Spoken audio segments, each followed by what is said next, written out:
Welcome to NYNJPA Weather. I'm meteorologist Stephen DiMartino, here to take you through all the wacky weather that impacts the New York City and Philadelphia metropolitan areas. So let's see what's going on out there. Alright, welcome to another video of NYNJPA Weather. We have a heavy rain event that's going to be impacting the forecast area today through tomorrow evening. And I'm going to show you exactly what's going on. This is the NAM Wharf, high-res wharf. It's a great model. Still needs some tweaking, but it's a really good model for these type of events.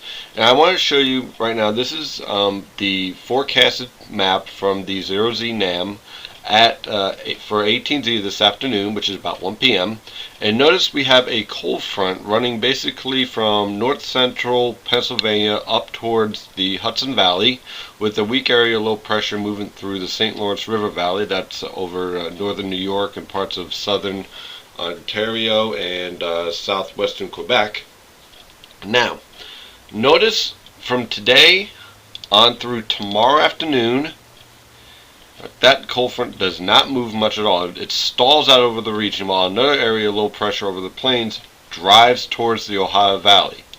By tomorrow evening, this is about 7 p.m., that front still has gone almost nowhere, and the area low pressure that was over the plains is moving towards southwestern Pennsylvania and will eventually move towards the southern Hudson Valley and then out over New England.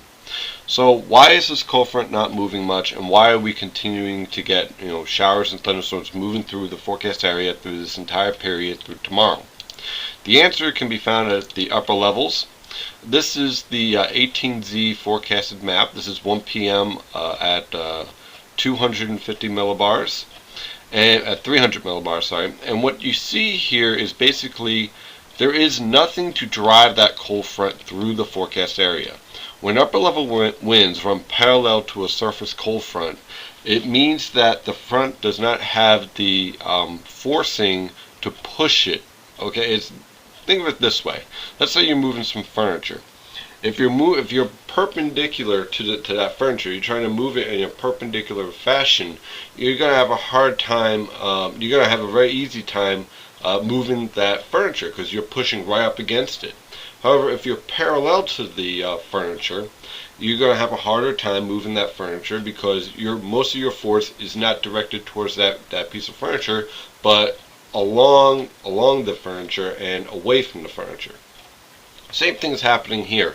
The forcing to push this cold front is running along the surface boundary rather than pushing it perpendicular to the cold front, and thus the cold front moves very slowly. So here we are at 18Z, and notice we have a very impressive trough over the southwest, so we're getting plenty of warm air advection and a nice southeast ridge developing over much of the eastern United States. By tomorrow evening, notice that the upper level jet still for the most part is parallel to this frontal boundary. Remember, our area low pressure is driving up towards southwestern Pennsylvania, so there is a push of the second surface low pressure system up through New York, up through the southern Hudson Valley through this period. So the low pressure system will move quickly, but the surface cold front will move slowly. That's why we're going to continue to get training and rain throughout this period.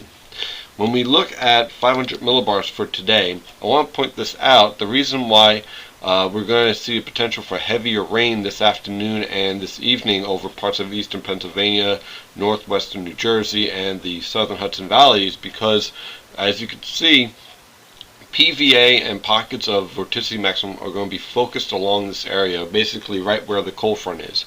You're basically having a stacking of the cold front. So what you're going to allow to happen is basically training of rainfall, of showers and thunderstorms with each passing disturbance that moves through.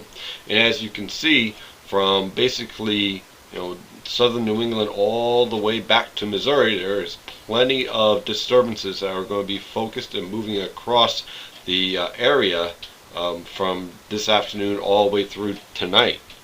Now, a little bit later on in the period, this is tomorrow evening, Our trough starts to lift out of the plains and moves towards the Great Lakes. We have strong PVA focused towards the Mid-Atlantic, especially towards southeastern Pennsylvania. Now the forecast area is going to be in the warmth sector, which I'll show in a minute, which means that it's going to be very unstable, and with this forcing approaching the region, that means that the potential for strong to severe thunderstorms also will increase. Also notice at 500 millibars, winds are coming in from the west and southwest. When we go down to 700 millibars, this is at 18Z today. Again, notice that the moisture and the forcing is all being focused over New Jersey, Pennsylvania. Your best forcing by this afternoon is going to still be over southwestern Pennsylvania, but this forcing will move to the east by later on this evening, and once again focus over southeastern Pennsylvania, central Pennsylvania, basically all of eastern Pennsylvania, and western New Jersey, back towards the Hudson Valley. This is where I think we'll have the best chance of seeing heavy rain this evening over this area of forcing. And then, again, this is where the cold front's located.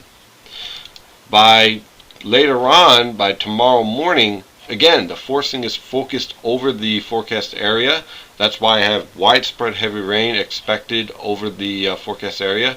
Up to this point, possibly up to an inch over eastern Pennsylvania, with other areas starting to get into the action, probably around quarter to a half an inch by this point tomorrow morning.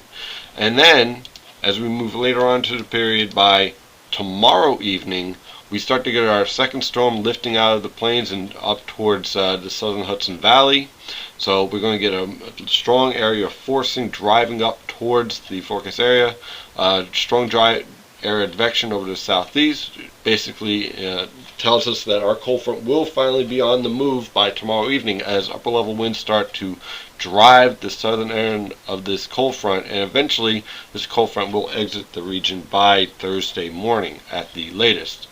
So when we look at 850 millibars, and again, remember I said that winds are going to be moving westerly or southwesterly over at 500 millibars. There isn't much change at 850 millibars, so I don't expect any incredibly severe thunderstorms, but there could be a few strong thunderstorms. The wind shear just isn't really that impressive.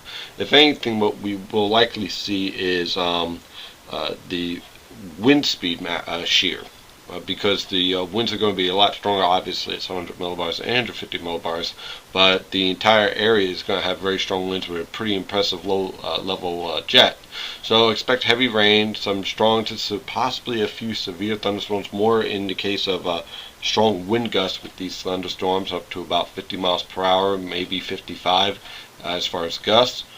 So, once again, this looks like another heavy rain event for the forecast area. By tomorrow evening, obviously, we have our warm air in place. We have plenty of forcing involved. So just keep in mind, over the next 48 hours, be careful when you're driving out there. We're expecting anywhere from 1 to 3 inches of rain. Be safe and have a good day. Oh, and get out and vote.